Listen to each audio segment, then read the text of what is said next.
Hello students. मैं एक series start करने जा रहा हूं जिसमें हम कोशिश करेंगे कि हमारा जो जावा है वो 15 डेज में हम कंप्लीट करें। और इसमें जावा को मैंने कुछ पार्ट्स में डिवाइड किया है। इसमें हम कुछ मेन टॉपिक्स जो डिस्कस करेंगे वो हमारे टॉपिक्स होंगे: Java introduction, Java installation, Java path set and hello world program. ये सारा का सारा जो है हम सेकंड क्लास में डिस्कस करेंगे। फर्स्ट क्लास में जावा इंट्रोडक्शन डिस्कस करेंगे। थर्ड क्लास में बेसिक्स ऑफ प्रोग्रामिंग, इसमें हम लूपिंग के फंडामेंटल्स डिस्कस करेंगे। For loop, while and do while, ये सब कुछ डिस्कस करेंगे। और कंडीशनल स्ट्रक्चर्स डिस्कस करेंगे। इनको सी प्लस प्लस से कैसे एसोसिएट कर सकते हैं, हमने पहले क्या पढ़ा था और यहाँ पर कुछ चेंजेस हैं या नहीं, वो डिस्कस करेंगे। इनहेरिटेंस टॉपिक डिस्कस करेंगे। Then abstract class, interface, exception handling and multi threading. तो जावा में हम इतने जो टॉपिक्स हैं ये हम कवर करेंगे विद इन 15 डेज। और ये जो टॉपिक्स हैं, ये टॉपिक्स बहुत लाइटली हम डिस्कस करते हुए चलेंगे। और यहाँ पर मैं कोशिश करूंगा कि institute of English I try to, मैं कोशिश करूंगा हिंदी यूज करने का। जैसे कि यहाँ पर हमारा जो मोटिव है इस क्लास का, वो मोटिव है जावा को समझना, ना कि किसी लैंग्वेज स्पेसिफिक के थ्रू हमको जाना। तो आपको करना क्या है कि ये जो मैं देखिए लेक्चर्स अपलोड करूंगा, इनको 1 to 1 आपको देखना है, 1 to 1 आपको देखना है। तो जैसे ही पहला लेक्चर मैं अपलोड करूंगा, इसको देखिए ध्यान से। ज्यादा बड़े लेक्चर्स मैं अपलोड नहीं करूंगा, 20 से 25 मिनट के लेक्चर्स होंगे, उनको आप देखिए और अकॉर्डिंगली जो टॉपिक्स आपको लगता है उनको एक नोटबुक में नोट करते जाइए। So let's start. जावा जो है, जावा को कुछ चीजों के लिए जाना जाता है। सबसे पहले जावा जो जावा की जो आइडेंटिटी है वो है जावा is pure object oriented programming language. Pure object oriented programming language it means यहाँ पर यदि हम पहला प्रोग्राम बनाएंगे, फर्स्ट प्रोग्राम यदि हम बनाते हैं, तो हमको ऑब्जेक्ट ओरिएंटेड प्रोग्रामिंग कॉन्सेप्ट के लॉजिक्स यूज करने पड़ेंगे। मतलब यहाँ पर हमको क्लास बनानी पड़ेगी। विदाउट क्रिएटिंग क्लास हम प्रोग्राम नहीं बना सकते। दूसरा जावा को जाना जाता है जावा इज प्लेटफॉर्म इंडिपेंडेंट। और प्लेटफॉर्म इंडिपेंडेंट का मतलब यहाँ पर यह है कि जावा का प्रोग्राम जब हम कंपाइल करते हैं तो कंपाइलेशन के बाद एक बाइट कोड जनरेट कर देता है, क्लास फाइल बना देता है। और उस क्लास फाइल को हम यदि अदर ऑपरेटिंग सिस्टम्स पर रन करें तो वो इजीली हो जाता है। तो ऐसा कहा जाता है कि जावा का जो प्रोग्राम है वो प्लेटफॉर्म इंडिपेंडेंट है, वो किसी ऑपरेटिंग सिस्टम पर डिपेंडेंट नहीं है। ये सब कुछ हम डिटेल में डिस्कस करेंगे in further classes. So let's discuss the features of Java, कि जावा में कौन कौन से फीचर्स हैं। First of all, Java is simple. Java is simple. लोग बोलते हैं जावा ऑब्जेक्ट ओरिएंटेड प्रोग्रामिंग लैंग्वेज है, तो सिंपल कैसे हो सकती है, जावा तो डिफिकल्ट होगी। But Java simple programming language. क्यों?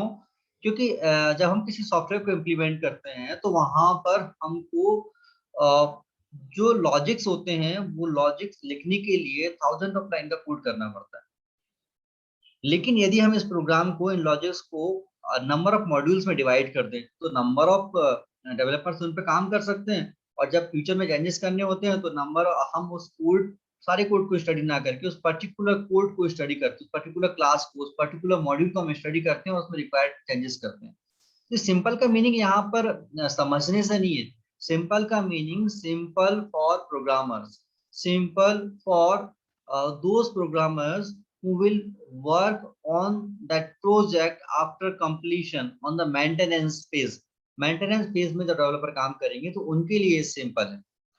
Object oriented, object oriented it means ये प्रोग्रामिंग लैंग्वेज पूरी की पूरी जो है ऑब्जेक्ट पर डिपेंडेंट है। क्योंकि यदि हम क्लास बनाते हैं तो क्लास के डेटा मेंबर्स को कॉल करने के लिए हम ऑब्जेक्ट इन्वोक करते हैं। Without object invocation we can not call the methods of a class.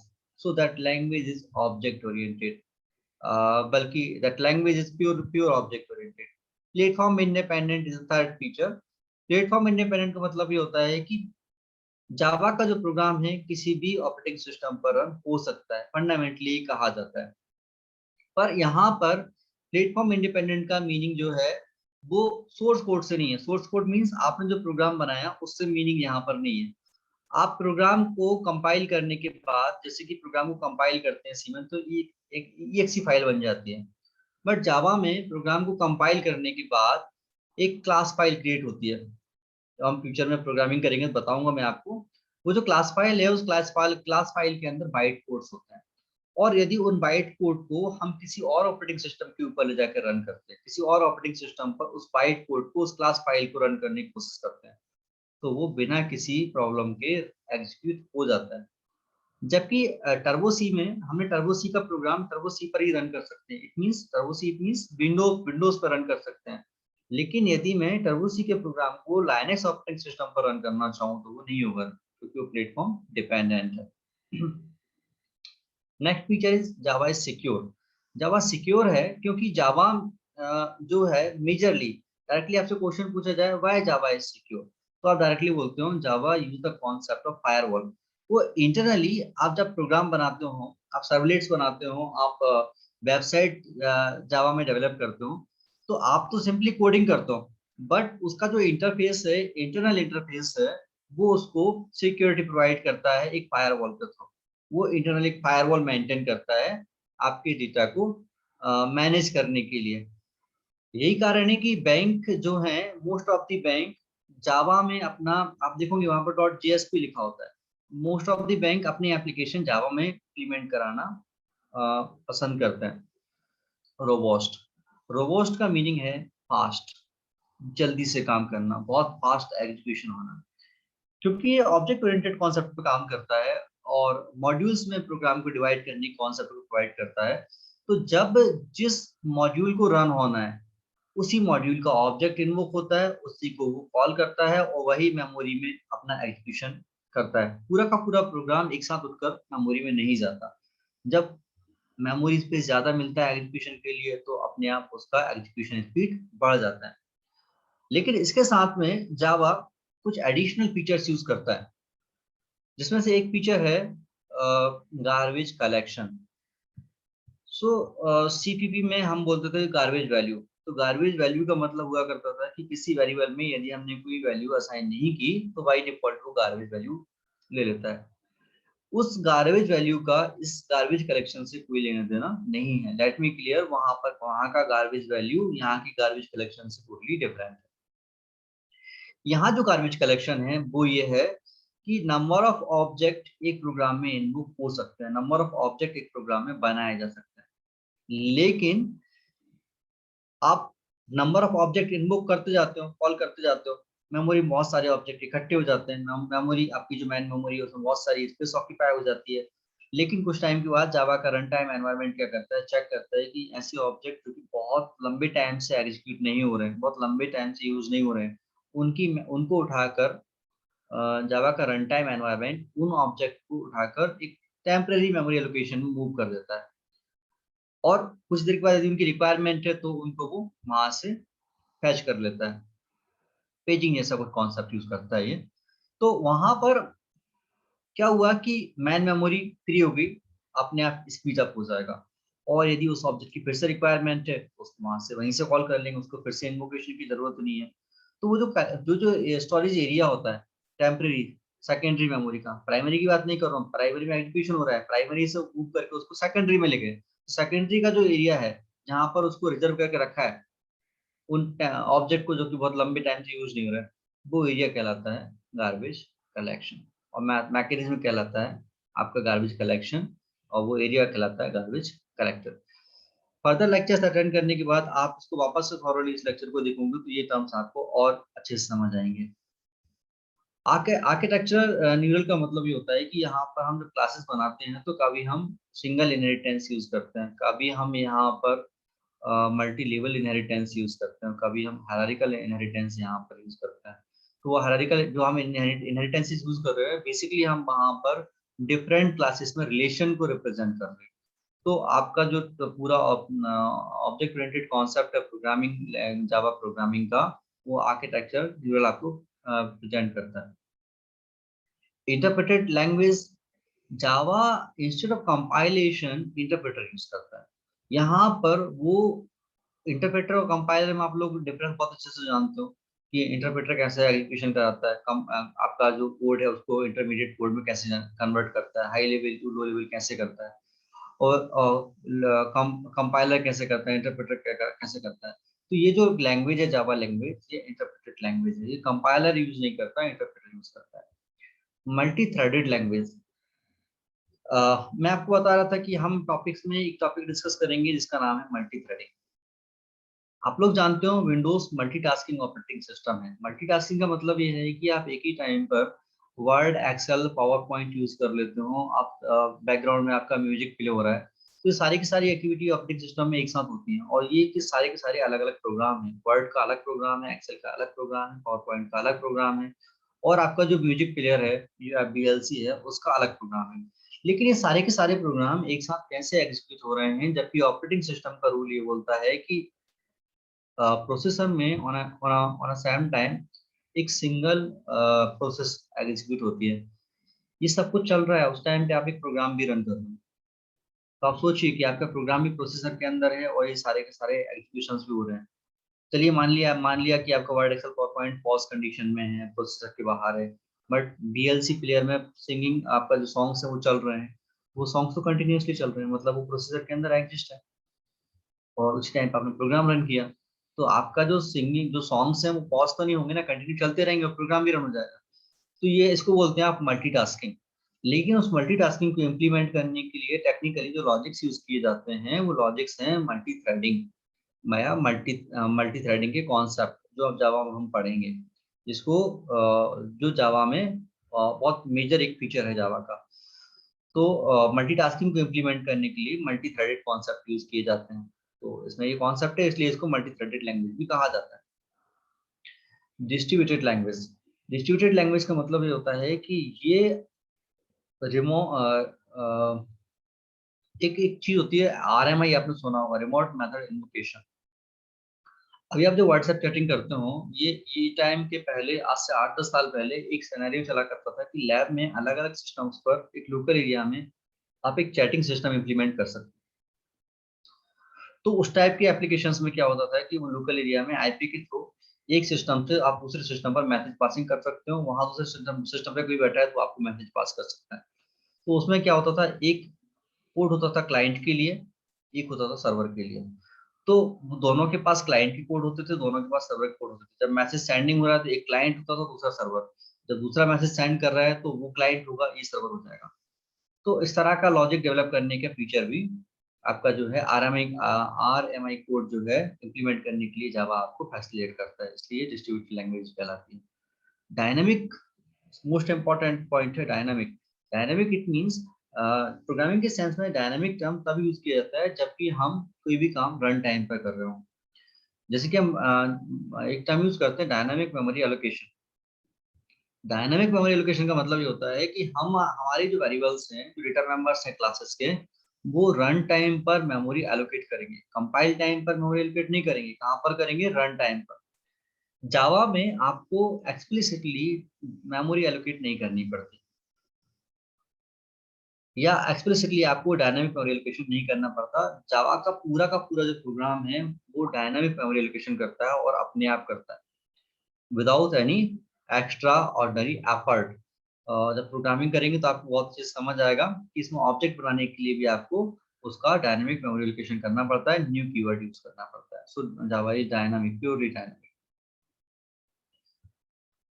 अब बात आती है कि Java is pure object oriented programming language.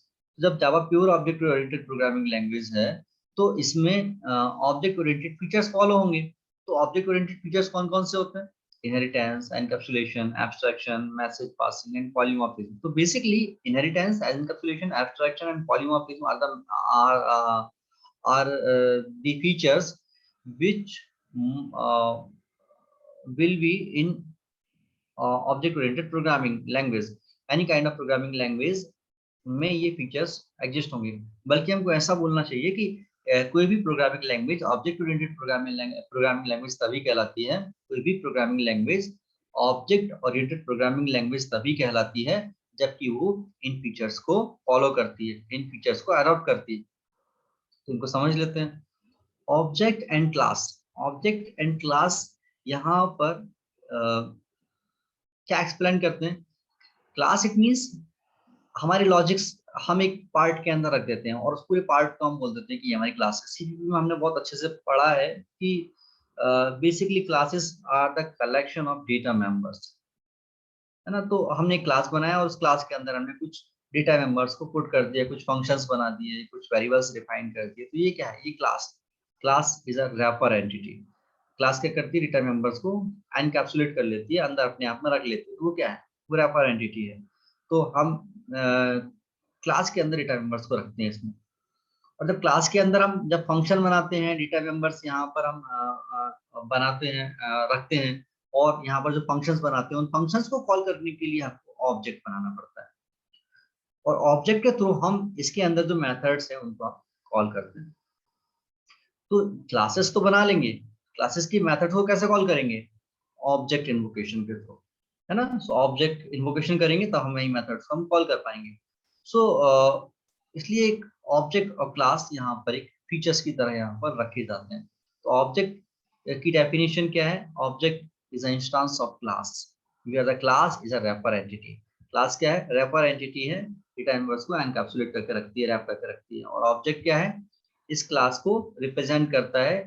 ये जो ऑब्जेक्ट है ये कहलाता है इंस्टेंस ऑफ क्लास। जैसे जैसे आप आगे की क्लासेस अटेंड करते जाओगे ये टर्म्स आपको और क्लियर होते जाएंगे। And what is inheritance?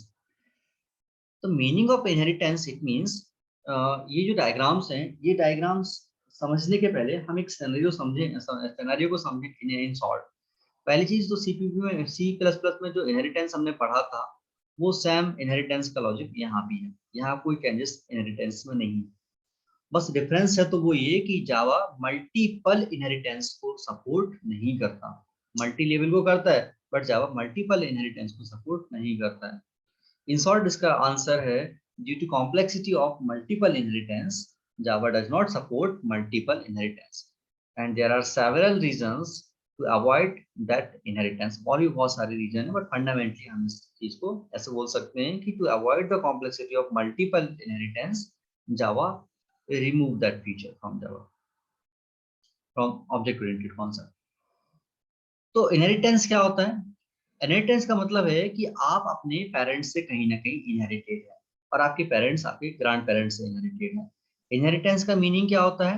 आपके पेरेंट्स में आपके दादाजी की कुछ आदतें हैं और आप में अपने पिताजी की कुछ आदतें हैं, और हो सकता है कि आप में अपने दादाजी की भी कुछ आदतें हों। और अच्छे से समझते हैं, आपके पिताजी, आपके जो फादर हैं वो आपके ग्रैंड फादर की चीजों को फील फ्री एक्सेस करते हैं और आप अपने पेरेंट्स की चीजों को फील फ्री एक्सेस करते हो। ये क्या है? ये पूरा का पूरा जो सिनेरियो है ये सिनेरियो कहलाता है इनहेरिटेंस। तो मैं ये चाहता हूँ कि मैंने क्लास ए में कुछ मैंने क्लास बी में यहाँ पर सिंबल्स एक्चुअली जो एरो हैं ये रिवर्स बने हुए हैं। तो मैं ऐसा बोलूँ कि मैंने क्लास ए जो है ये क्लास ए में कुछ फंक्शंस बनाए हैं और क्लास बी को मैंने क्लास ए से इनहेरिट किया। तो इसका मतलब ये हुआ कि क्लास बी में क्लास ए की फीचर्स आ गए। फीचर्स क्या है किसी क्लास के? लेट्स सपोज ए में मैंने एक सम मेथड बनाई थी, एक मल्टीप्लिकेशन मेथड बनाई थी, और यहाँ पर मैंने डिवीजन मेथड बनाई। तो यदि मैं बी क्लास को ए से इनहेरिट कर लूँ तो बी के अंदर सम और मल्टीप्लिकेशन मेथड्स भी अपने आप आ जाएंगी, क्योंकि ए क्लास के फीचर्स क्या हैं? सम एंड मल्टीप्लिकेशन। इसका फीचर क्या है? सब्सट्रैक्शन या डिवीजन। तो इसके फीचर्स भी इसके अंदर आ जाएंगे। सिमिलरली यदि मैं एरो पर जाऊं तो सी क्लास को बी ने इनहेरिट किया हुआ है, बी ने ए को इनहेरिट किया हुआ है। तो यहाँ पर जो मैं मेथड्स बनाऊंगा वो मेथड्स बी में आ जाएंगे, बी की जो मेथड्स हैं वो ए में आ जाएंगी। सो हम कह सकते हैं इनडायरेक्टली जो ए है वो सी से इनहेरिटेड है। यहाँ पर क्या हो रहा है? यहाँ पर हायरार्किकल इनहेरिटेंस है। जो आपका ए है वो बी और सी को इनहेरिटेंस प्रोवाइड कर रहा है, मतलब ए के फीचर्स बी में भी आ गए हैं और सी में भी आ गए हैं। So inheritance it means, definition inheritance की क्या होगी? Inheritance is a mechanism by which we acquire the features of base class. तो हम क्या करते हैं? बेस क्लास के फीचर्स को एक्वायर करते हैं किसमें? ड्राइव्ड क्लास में। ये क्लास कहलाएगी बेस क्लास, ये कहलाएगी ड्राइव्ड क्लास। इसके लिए क्लास, इसके इसमें हम इसको ग्रैंड पेरेंट बोल सकते हैं, इसको हम पेरेंट बोल सकते हैं और इसको हम चाइल्ड क्लास बोल सकते हैं। तीन टाइप के इनहेरिटेंस यहाँ पर होते हैं, single, multi level and hierarchical. Multiple inheritance यहाँ पर नहीं होता है। एग्जाम्पल देखेंगे so that terminology will be much clear to you. Now the next term is encapsulation. Next हमारा जो फीचर है वो है एनकैप्सुलेशन। एनकैप्सुलेशन जो टर्म है वो समझने के लिए मैं हमेशा बोलता हूँ कैप्सूल टर्म को आप याद रखिए। ये कैप्सूल है। कैप्सूल की डेफिनेशन क्या होगी यदि मैं आपसे पूछूं कि व्हाट इज कैप्सूल, तो आई थिंक आप मुझे डेफिनेशन दोगे। Capsule is a entity which encapsulate the medicine inside of it. एक कैप्सूल एक एंटिटी है, फिजिकल एंटिटी है जो कि अपने अंदर मेडिसिन को एनकैप्सुलेट करती है। So what is encapsulation? Encapsulation it means wrapping something. ये क्या कर रहा है? ये मेडिसिन को रैप कर रहा है ना, इसलिए ये कैप्सूल है। So it encapsulate the medicine so that we are saying that is capsule. In some case, if we wrap data members, it means methods and variables inside of a class. तो ये class क्या है? Basically wrapping कर रही है किसकी? Methods की और वेरिएबल्स की। ये मेथड्स की और फंक्शंस की और वेरिएबल्स की। जावा में फंक्शन को मेथड कहा जाता है। तो जो क्लास है वो क्लास मेथड्स की और वेरिएबल्स की रैपिंग कर रही है। तो ये जो रैपिंग है ये हम इसको एनकैप्सुलेशन भी बोल सकते हैं। सो ये क्या है? जो क्लासेस हैं बेसिकली एनकैप्सुलेशन को फॉलो करते हैं। Okay, so to remember encapsulation please remember that diagram of capsule. Next is abstraction, most important. Abstraction का मतलब यदि आपको समझना है तो आप मुझे इस चीज का आंसर करेंगे यदि कि क्या आप जानते हैं कि एटीएम मशीन के अंदर किस तरह का कोडिंग है? क्या आप जानते हैं कि एटीएम मशीन में कहाँ पर पैसे रखे जाते हैं, कहाँ पर नोट रखे जाते हैं? क्या आपको पता है कि एटीएम मशीन कैसे नोट्स को कैलकुलेट करती है, कैसे काउंट करती है? क्या आपको पता है कि एटीएम मशीन कैसे स्लिप जनरेट करती है? So answer is no. We just know ATM machine will provide the cash. यदि हम उसमें अपना कार्ड स्कैन करते हैं, swap card and we justify our authentication, तो हम उससे अमाउंट विड्रॉल कर सकते हैं, ये हम जानते हैं। तो ये क्या है? ये एब्स्ट्रैक्शन है। ये काम क्या करता है ये हम जानते हैं, बट ये पीछे कैसे, इसका बैकग्राउंड क्या है, किस तरह से ये काम कर रही है, इसकी मशीनरी क्या है, इसके अंदर कौन सी मशीन लगी हुई है, ये हम नहीं जानते। तो एब्स्ट्रैक्शन यही चीज समझाता है। एब्स्ट्रैक्शन बोलता है कि by providing the abstract detail, by providing the abstract detail hide the background concept. मतलब आप उसके पीछे के कॉन्सेप्ट को हाइड करके केवल जो काम की चीजें बता दो। मतलब आपको ये सिखा दिया गया कि एटीएम ऐसे काम करता है, पर आपकी उसके पीछे वो कैसे काम करता है वो नहीं सिखाया गया, क्योंकि वो आपके काम का नहीं है। मैकेनिज्म एब्स्ट्रैक्शन कहलाता है। प्रोग्रामिंग में ये चीज इंप्लीमेंट होती है एक्सेस मॉडिफायर्स के थ्रू। अनदर एग्जांपल यहाँ पर है बाइसिकल, कार। तो यदि कोई कार है तो आप बोलोगे, मैं आपसे पूछा कि ये कौन सा व्हीकल जा रहा है, ये क्या जा रहा है, तो आप बोलोगे सर कार जा रही है। आपको पता नहीं है कि ये कार है। तो मैं आपसे पूछूंगा कि इसमें कौन सा इंजन यूज हुआ है, इंजन कैसे काम करता है, इसमें जो फ्यूल है वो किस तरह से इंजन तक पहुंचता है, इसकी जो ड्राइविंग की है, जो ड्राइविंग के जो फीचर्स हैं वो किस तरह से काम करते हैं, तो कौन से सिक्योरिटी फीचर्स हैं। तो आप बोलोगे sir sorry I don't know, इतनी डिटेल मुझे नहीं पता। पर आपको ये पता है कि ये कार है। तो by hiding background detail we are just showing that हमारे काम की बात क्या है कि ये कार है। हमको उससे मतलब ही नहीं कि उसका इंजन कैसे काम करता है। हमको प्रॉब्लम होगी है मैकेनिक के पास लेके जाएंगे। हमको यदि चीजों को समझना है तो हम उसका मैनुअल पढ़ेंगे, बट हमको समझना है क्या है कि ये कार है बस। तो by showing the extract detail, by showing the extract detail and by hiding background detail, है ना। सो तो हमको क्या करना है, एक्सट्रैक्ट डिटेल शो करना है। तो ये मैकेनिज्म प्रोग्रामिंग में हमको object oriented programming Java programming provide करती है। सिमिलरली ये आपका व्हीकल है, ये कैसे काम करता है, कैसे फ्लाई करता है, हमको नहीं पता। हमको ही पता है कि एरोप्लेन है और हमको हमारी जगह तक पहुंचा देता है by air. So this is abstraction. कैसे इंप्लीमेंट करते हैं प्रोग्रामिंग में? क्लासेस में अंदर default, public, private and protected इतने पार्ट होते हैं। Default, public and private and protected, हम हमारे जो डेटा मेंबर्स हैं उसको इतने पार्ट में क्लासिफाई कर सकते हैं। और जिस तरह का हमको एक्सेस प्रोवाइड करना है डेटा मेंबर्स का, उस तरह के पार्ट में हम उसको रख देते हैं। यदि सब सारी क्लासेस एक्सेस कर सकते हैं डेटा मेंबर्स को, पब्लिक बना देते हैं। कोई एक्सेस ना करें तो प्राइवेट बना देते हैं। कोई कर सकता है कंडीशनल तो प्राइवेट प्रोटेक्टेड बना सकते हैं, लेकिन कंडीशनल पब्लिक बनाना है तो डिफॉल्ट कर देते हैं। तो ये जो एक्सेस है हमारे डेटा मेंबर्स का, वो हम डिसाइड करते हैं कि हमारे डेटा मेंबर्स कितने एक्सेसिबल, कौन सा डेटा मेंबर कितना एक्सेसिबल, किसको करने हैं हमको, कि कौन कौन इसको एक्सेस कर सकता है, कौन सी क्लास इसको एक्सेस कर सकती है। वो चीज करने के लिए हम ये एक्सेस मॉडिफायर्स का यूज करते हैं, और यही चीज बेसिकली फंडामेंटली हमको एब्स्ट्रैक्शन इंप्लीमेंट करने में हेल्प करती है। इसके बाद आता है पॉलीमॉर्फिज्म। पॉलीमॉर्फिज्म का मीनिंग होता है, पॉली एंड मॉर्फिज्म दो चीजों से मिलकर बना है। पॉली एंड मॉर्फिज्म मतलब, जस्ट एग्जांपल लेते हैं, जैसे कि आप लोग अपना खुद का एग्जांपल लीजिए। आप अपने आप में पॉलीमॉर्फिज्म बिहेवियर को फॉलो करते हो। कैसे?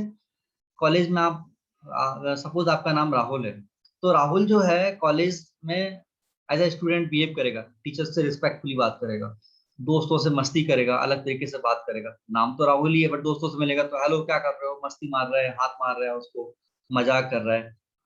वही राहुल जब घर में अपने पेरेंट्स के साथ रहता है तो उसका बिहेवियर अलग रहता है। वही राहुल अपने फैमिली मेंबर्स के साथ रहता है, उसके भाई बहन के साथ रहता है, तो उसका बिहेवियर अलग रहता है। और वही राहुल जब जॉब करना शुरू कर देगा तो जॉब में उसका बिहेवियर अलग होगा, और घर में उसका बिहेवियर अलग तरीके से होगा। तो आप सोचिए ना कि है तो राहुल, बट काम अलग अलग तरीके से कर रहा है। तो ये जो फीचर होता है ना, ये फीचर कहलाता है पॉलीमॉर्फिज्म।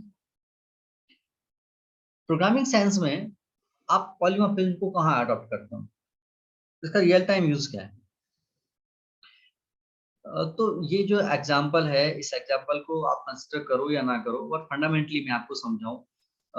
जब आपके प्रोग्राम बनाते हो दो नंबर के सम करने का, तो आप कभी सोचते हो कि वो दो नंबर का सम करने का प्रोग्राम कौन यूज करने वाला है? और जब उसे कोई यूज करेगा तो वो दो इंट नंबर ही इनपुट करेगा, ऐसी क्या गारंटी है? जब आप कैलकुलेटर यूज करते हो तो आप कब सोचते हो कि मेरे को दो नंबर इनपुट ही जो करने हैं वो इंटीजर टाइप के होंगे? कभी कभी एक नंबर इंटीजर टाइप का होता है, दूसरा फ्लोट होता है, कभी दोनों नंबर फ्लोट टाइप के होते हैं, कभी एक फ्लोट एक इंट होता है। तो कुछ भी हम इनपुट करते हैं, हमको सम चाहिए, हमारा एक्सपेक्टेशन होता है सम। तो एंड यूजर जो आपके प्रोग्राम्स को यूज करेंगे करेंगे तो वहां पर आपको सारी पॉसिबिलिटीज लेके चलना पड़ेगा। तो वहां पर बेस्ट एग्जांपल ये होता है कि आपको एक ऐसा प्रोग्राम बनाना है सम कैलकुलेट करने के लिए, कि यूजर यदि दो इंट नंबर देता है तब भी सम हो जाए, एक इंट एक फ्लोट दे तब भी सम हो जाए, पहला फ्लोट दूसरा इंट दे तब भी सम हो जाए, दोनों फ्लोट दे तब भी सम होके आना चाहिए। तो आपको वो फीचर इंप्लीमेंट करने के लिए आप पॉलीमॉर्फिज्म का यूज करते हैं। बेसिकली फंडामेंटली पॉलीमॉर्फिज्म का मतलब होता है एक ही नाम की एंटिटी है, बट वो अलग अलग तरीके से अलग अलग जगह पर बिहेव कर रही है। प्रोग्रामिंग में जब हम फंक्शन ओवरलोडिंग पढ़ेंगे तो आपको पॉलीमॉर्फिज्म और अच्छे से क्लियर हो जाएगा। ये जो डेटा टाइप्स हैं, ये डेटा टाइप बिल्कुल वैसे ही हैं जैसे कि हमने सी प्लस प्लस प्रोग्रामिंग में पढ़े हुए हैं। Data types it means variables को जब हम डिफाइन करते हैं, वेरिएबल्स को यूज करने के पहले हम डिफाइन करते हैं, तो बताना पड़ता है कि ये वेरिएबल किस तरह की वैल्यू को कंटेन करेगा। यदि वो नॉन डेसिमल नंबर कंटेन करने वाला है तो इंट, यदि वो डेसिमल नंबर कंटेन करने वाला है तो फ्लोट, पर यदि वो कोई कैरेक्टर कोई स्ट्रिंग कंटेन करने वाला है तो कैरेक्टर हम ले लेंगे। यहाँ पर और सी प्लस प्लस में डिफरेंस केवल इतना सा है, behaviour is exactly as in C plus plus, behaviour दोनों सब पूरा का पूरा वैसे ही का वैसा है, वही डेटा टाइप्स यहाँ पर। बस डिफरेंस ये है कि मेमोरी लोकेशन में थोड़ा सा डिफरेंस है। वहां पर इंट 2 बाइट ऑक्यूपाई किया करता था, और यहाँ पर इंट जो है 4 बाइट ऑक्यूपाई करता है। डबल वहां पर 4 बाइट ऑक्यूपाई किया करता था, यहाँ पर 8 बाइट ऑक्यूपाई करता है। तो ये थोड़े से माइनर चेंजेस हैं, बाकी जो है इंट फ्लोट कैरेक्टर डबल आप सारे के सारे वैसे ही यूज करते हो जैसे कि प्रोग्रामिंग लैंग्वेजेस में सीपीपी में या सी में पहले यूज किया करते हैं। एक सिंपल प्रोग्राम है जावा का। लोग बोलते हैं जावा बहुत कॉम्प्लेक्स प्रोग्रामिंग लैंग्वेज है, पर देखिए इसके बाद मेरी कोई स्लाइड नहीं है, ये लास्ट स्लाइड है। बस इतना ही आपको आज के लेक्चर में पढ़ना है। इसको और समझ लीजिए कि यहाँ पर जो आपका प्रोग्राम है, वो लोग बोलते हैं जावा बहुत कॉम्प्लेक्स प्रोग्रामिंग लैंग्वेज है। तो कॉम्प्लेक्स प्रोग्रामिंग लैंग्वेज है तो कोडिंग भी डिफिकल्ट होती होगी। पर आप ये देखो ना कि यहाँ पर मुझे को कुछ नहीं करना पड़ा, ना हेडर फाइल लिखनी पड़ी, ना कुछ और लिखना पड़ा।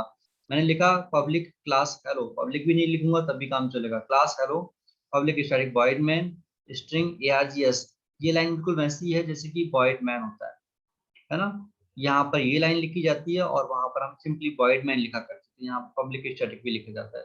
नेक्स्ट क्लास में हम इसको डिटेल में डिस्कस करेंगे कि पब्लिक क्यों, स्टैटिक क्यों, वॉइड क्यों, मैन क्यों और यहाँ पर स्ट्रिंग क्यों लिया। But right now we'll just have to understand that we'll have to use void instead of void main, public static void main string args, and inside of that you'll have to write your logics. बस आपका programme खत्म हो जाता है. आपने एक function बनाया, उस फंक्शन मेन फंक्शन बनाया, उसके अंदर आपने अपने लॉजिक्स लिख दिए. एक मैसेज प्रिंट करने के लिए आपने यहाँ पर मैसेज लिख दिया, क्लास बना दी, सिंपल. बस इसके आगे पीछे आपको कुछ भी नहीं करना है.